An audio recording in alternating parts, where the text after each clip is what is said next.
खुलुमबाय दैमारि बड' निउसनिफ्राय गोजोन फुंबिलिनि बयनिसिमबो गाहाम हामग्लायनायखौ जासिहरनायजों लोगोसे दिनै गोदान भिडिअ लानानै फैलायबाय। नोंथांमोना भिडिअखौ जोबजासिम नायगोन होनना मिजिंथियो। फैदो दानिया खौरांफोरखौ खोनासंदिनि। आसाम प्रदेश कंग्रेसनि आफादगिरि भुपेन बरानि गोख्रों बिबुंथि। जाय सुबुंफोरा डिवाइड आसाम 50-50 होनना बड'लेण्ड दाबिदोंमोन, बिथाङा दिल्ली, बेंगालराव हा बायदों होनना अजद होदों। मानगोनां प्रमद बर'आ फरायसा आफादनि दैदेनगिरि जानानै रायजोफोरखौ डिवाइड आसाम 50-50 होनना स्ल'गान होहोदोंमोन। जोंनो बड'लेण्ड नांगौ, बड'लेण्ड मोनाब्ला जों जिराया। नाथाय दा प्रमद बर'नि स्ल'गाना डिवाइड आसाम 50-50 नंला। दायो डिवाइड मानि 50-50सो जाबाय। क'क्राझाराव जेसेबां फैसा फैयो खावसेखौ गाव लायो आरो गुबुन खावसेखौ दिसपुराव बिजेपिनो हरो होनना गोख्रोङै अजद होदों। फैगौ एमपि इलेक्सनाव कंग्रेसआ गाव हारसिंनो बिजाथि होना देरहाहोगोन होनना खौरांगिरिफोरनो फोरमायो। नोंथाङा जुदि आसामाव हाफ लिटारनि दै बथलखौ बायनानै लोंनो सानदोंब्ला बावगारलांनायानो मोजांसै। मानोना आसाम सोरखारा हाफ लिटार दै बथलखौ बन्द खालामबाय। बावैसो सान सिगांनिफ्रायनो आसामनि रायजो सोरखारा हाफ लिटारनि दै बथलखौ बन्द खालामनो थाखाय फोसावदोंमोन। दिनै बेनिनो फिन बन्द खालामनो फोसावबावदों। दानिया रायजोआव मोनसेबो कम्पानिया हाफ लिटारनि दै बथलखौ दिहुननो मोननाय नङा आरो बायजोनि कम्पानिफोराबो आसामाव साप्लाइ खालामनो मोननाय नंलिया। बेनिखायनो नोंथांमोना 10 रांनि हाफ लिटार दै बथलनि सोलाय दानिया 20 रांनि 1 लिटार दै बथल बायनो नांसिगोन। खौरां लाइयाव फोसावनाय बादिब्ला फैगौ 2 अक्ट'बरनिफ्राय रायजोआव गोख्रों नायबिजिरनाय जागोन। सोरबाफोर गलादारफोरा सिरियै फानखोमायोब्लाबो आयेननि राहा लानाय जागोन होनना फोसावो। बिटिआर सोरखारनि बाखनायजाथाव खामानि।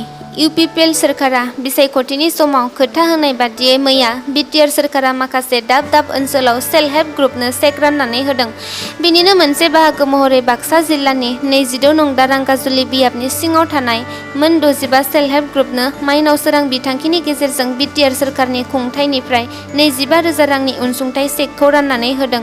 बिटिआरनि बेन्दोङाव थानाय मोन 3,865 सेल्फ हेल्प ग्रुपनो मानगोनां प्रमद बर'नि दैदेननायाव बिटिआर सोरखारा 75,000 रां अनसुंथाइखौ होगोन होनना सिगांनो फोरमायदोंमोन। बेनिनो गिबि खोलोबनि किस्तिनि महरै 25,000 रांखौ गथायनाय जायो। बे हाबाफारियावनो आसामनि एमएलए मानगोनां जलेन दैमारिया बाहागो लानानै फोरमायो दि जायफोर सेल्फ हेल्प ग्रुपफोरा दासिमबो बे रांनि अनसुंथाइखौ मोननो हायाखै बिसोरनो उन समनि हाबाफारियाव फारि फारियै होलांबाय थागोन होनना खौरां बिजोङाव फोरमायो। फ्रि फायार गेमनि गेजेरजों मोजां मोनज्लायनाय। बर' हारिनि माखासे लाइमोनफोरा थारैनो मा जालांमारखो? माब्लाबा ड्राग्स बाहायनाय आरो माब्लाबा गोबां गाज्रि खामानियाव लोब्बा थानाय खौरांल' खोनानो मोनो।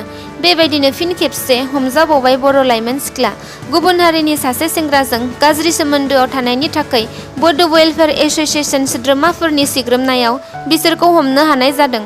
बिथांमोना फोरमायनाय बादिब्ला सासे बर' सिख्ला आरो गुबुन हारिनि सेंग्राया बेंगालराव गोबाव समनिफ्रायनो थाबोदोंमोन।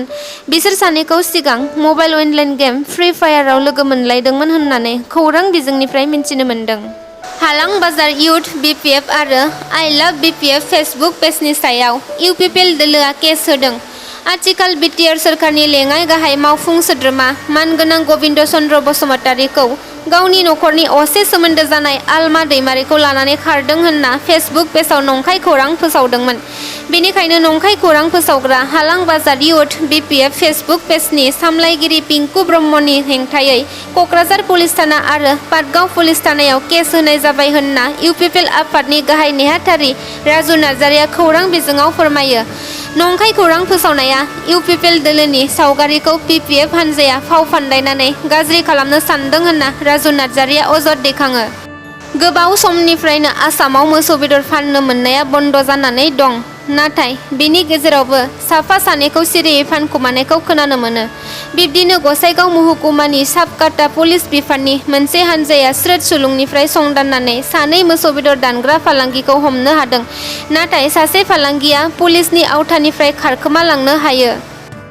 हमनो मोननाय मोसौ बेदर फालांगिरिफोरखौ 2 नं पलासकुरि गामिनि थागिबि आसाफुल आसलम आरो खारग'नो हानाय सासेखौ एखे गामिनिनो आजमल आली होननानै पुलिस बिफाना फोरमायदों।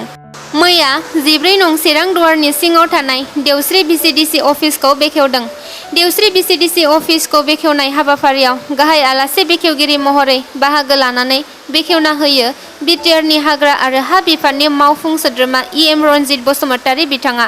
बे ओनसोलनि रायजोफोरा फोरमायनाय बादिब्ला 14 नं चिरांनि देवस्रि ओनसोलाव गोबाव समनिफ्राय बिसिडिसि मावखुलि गैयैनि जाहोनाव गोबां जेंना जेंसिजों मोगा मोगि जानो गोनां जाबोदोंमोन होनना फोरमायो। नाथाय दायो बिटिआरआव इउपिपिएल सोरखार फैनाय लोगो लोगोनो आरो इएम रनजित बसुमतारी बिथांनि गोख्रों नाजानायाव दिनै देवस्रि बिसिडिसिखौ मोननो हाबाय होननानै बिथां रनजित बसुमतारीनिसिम साबायखर बावहरदों। WWE चेम्पियनशिपआव ब्रे वाइटआ खनसे चेम्पियनशिप जानो हादोंमोन। नाथाय WWE निफ्राय दुखुनांथावना खौरां, मैया हरखाबै हार्ट एटेक जानानै ब्रे वाइट बिथाङा थैयो। बिथांनि गुबै मुङा जादों माइक रटेन्डा। बिथांनि बैसोआ दासिम 36 बोसोर बैसोल' जादोंमोन।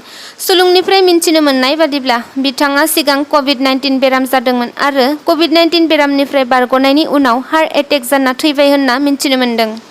थांनाय 18 आगस्ट 2023 खालारखालि दुलाराय बर' फरायसा आफाद आरो उदालगुरि बर' फरायसा आफादा उदालगुरि जिल्लानि सिङाव थानाय गासैबो सोरखारि गाहाय मावखुलियाव बर' रावखौ असमिया आरो इंराजि रावजों लोगोसे एस'सिएट अफिसियेल लेंगुवेज एबा लोगो राव महरै बाहायनांगौ होनना उदालगुरि जिल्ला बेंगिरिनिसिम गांसे गोसोखांलाइ गथायदोंमोन। जिहेतु बर' रावा भारत हादरनि 8थि फारिलाइयाव सोसनजानाय, बेनि फिथाइ महरैनो उदालगुरि जिल्लानि बेंगिरिया थांनाय सानाव उदालगुरि जिल्लानि सिङाव थानाय गासैबो सोरखारि मावखुलिफोराव बर' रावखौ एस'सिएट अफिसियेल लेंगुवेज एबा लोगो राव महरै बाहायनाय आरो बायदिसिना साइन बर्ड एबा बेनारफोराव असमिया आरो इंराजि रावजों लोगोसे बर' रावखौबो लिरनांगौ होनना बिथोनलाइ होना फोसावदों।